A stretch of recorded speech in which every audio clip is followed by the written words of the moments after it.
High everyone, welcome to Sifaz universe. আজ আমি আপনাদের জন্য নিয়ে এসেছি চিংড়ি মাছের এক দারুণ জনপ্রিয় রেসিপি, চিংড়ি মাছের মালাইকারি।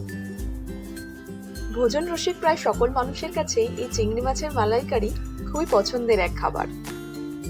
অনেকেই আপনারা এই চিংড়ি মাছের মালাইকারি অনেক রকমভাবে করে থাকেন, কিন্তু আজ আমি আপনাদের কাছে খুবই সহজভাবে এবং কম সময়ে এই চিংড়ি মাছের মালাইকারি করে দেখাবো।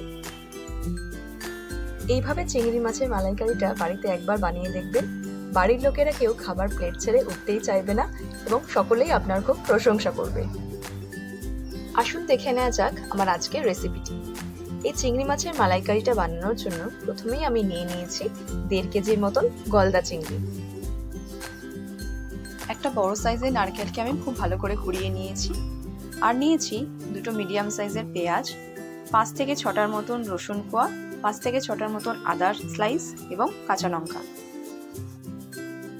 পেঁয়াজটা আমি আলাদা করে বেটে নিয়েছি, আর আদা রসুন কাঁচা লঙ্কাটাকে একসাথে বেটেছি। এরপর আমি মিক্সার গ্রাইন্ডারে এই নারকেল কোড়াটা ভালো করে গ্রাইন্ড করে নেব এবং সেটাকে আধ ঘন্টার জন্য গরম জলে ভিজিয়ে রাখবো। আধ ঘন্টা পর একটা ছাঁকনির সাহায্যে আমি নারকেলের দুধটা বার করে নেব।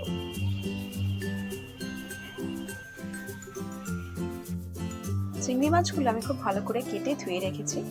এখন এতে আমি দিয়ে দেবো 1 টেবিল স্পুন নুন, 1 টেবিল স্পুন মতো হলুদ গুঁড়ো এবং 1/2 টেবিল স্পুন কাশ্মীরি লঙ্কার গুঁড়ো। এগুলোকে আমি খুব ভালো করে মাখিয়ে নেব। এখন একটা কড়াতে আমি নিয়ে নিচ্ছি 4 to 5 টেবিল স্পুনের মতো সর্ষের তেল।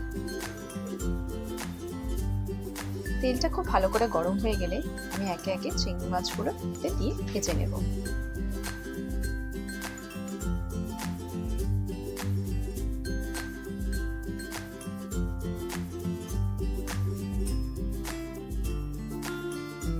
চিংড়ি মাছগুলো আমি খুব ভালো করে উল্টে পাল্টে ভেজে নিচ্ছি।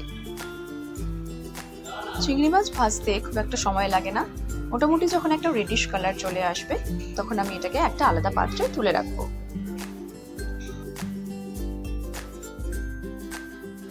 এখন ওই সেম কড়াতেই আমি দিয়ে দেব 3 টেবিল স্পুনের মতন সর্ষের তেল। তেলটা একটু গরম হয়ে আসলে এতে আমি অ্যাড করব 2টো তেজপাতা, 2টো শুকনো লঙ্কা, 2টো এলাচ, 3টে লবঙ্গ এবং একটা দারচিনি। এগুলোকে আমি 1 সেকেন্ডের জন্য নাড়াচাড়া করে নেব। এরপর এতে আমি দিয়ে দিচ্ছি পেঁয়াজ বাটা। পেঁয়াজ বাটাটা আমি 2 মিনিটের জন্য কড়াতে নাড়াচাড়া করে নিয়ে দিয়ে দেব আদা রসুন কাঁচা লঙ্কার পেস্ট। লো টু মিডিয়াম ফ্লেমে মোটামুটি 4 থেকে 5 মিনিটের মতো সময় নিয়ে এগুলোকে আমি কষিয়ে নেব।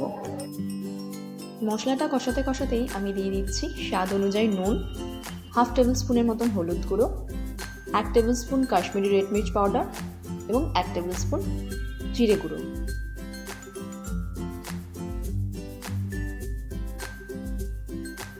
এগুলোকে আমি খুব ভালো করে কষিয়ে নেব।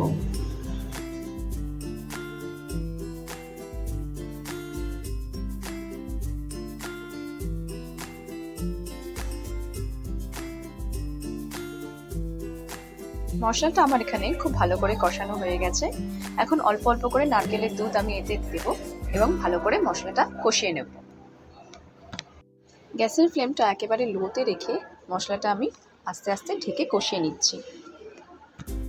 একটা গোটা নারকেলকে ভালো করে কুড়িয়ে তাতে গরম জল দিয়ে আমি নারকেলের দুধটা বার করে নিয়েছি। মশলাটা কষানোর সময় আপনারা কোনো রকম জলের ব্যবহার করবেন না, এই নারকেলের দুধটাই অল্প অল্প করে দিয়ে মশলাটা কষাবেন। বাড়িতে যদি নারকেল অ্যাভেলেবেল না থাকে তাহলে আপনারা বাজারে কেনা নারকেলের দুধটাও ব্যবহার করতে পারেন। মালাইকারির এই মশলাটা আপনারা কিন্তু টাইম নিয়ে ভালো করে কষাবেন, নাহলে কিন্তু মশলার কাঁচা গন্ধটা থেকে যাবে। এই মশলা কষাতে মোটামুটি 20 থেকে 25 মিনিট মতো সময় লাগে। নারকেলের দুধটা থেকে যখন সুন্দরভাবে তেল ছেড়ে আসবে তখন আমি পুরো নারকেলের দুধটাই দিয়ে দেব। নারকেলের দুধ যদি না থাকে তাহলে আপনারা নর্মাল দুধও ব্যবহার করতে পারেন।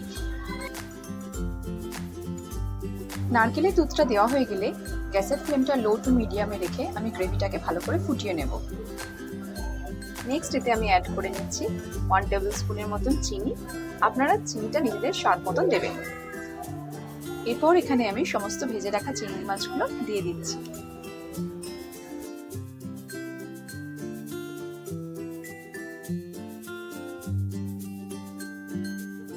চিংড়ি মাছগুলো খুব ভালো করে উল্টে পাল্টে দিয়ে আরও 5 মিনিটের মতন গ্রেভিটা আমি ফুটিয়ে নেব।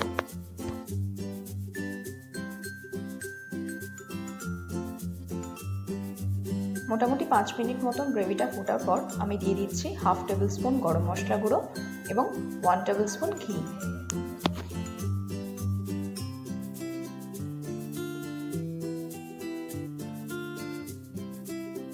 ঘি গরম মশলা দেওয়া হয়ে গেলে আমি দিয়ে দেবো 2টো কাঁচা লঙ্কা চেরা। এই কাঁচা লঙ্কা চেরাটা দেওয়ার জন্য রান্নার স্বাদটা আরও ভালো হয়। ফাইনালি চিংড়ি মাছের মালাইকারিটা আমাদের কমপ্লিট হয়ে গেছে। এখন গ্যাসের ফ্লেমটা অফ করে দিয়ে 10 মিনিটের মতন এটাকে আমরা স্ট্যান্ডিং টাইমে রেখে দেবো।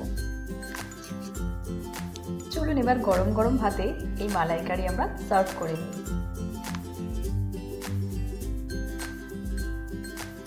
সকলের কাছে বাড়িতে একবার এই রেসিপিটা বানিয়ে নেওয়ার অনুরোধ রইল।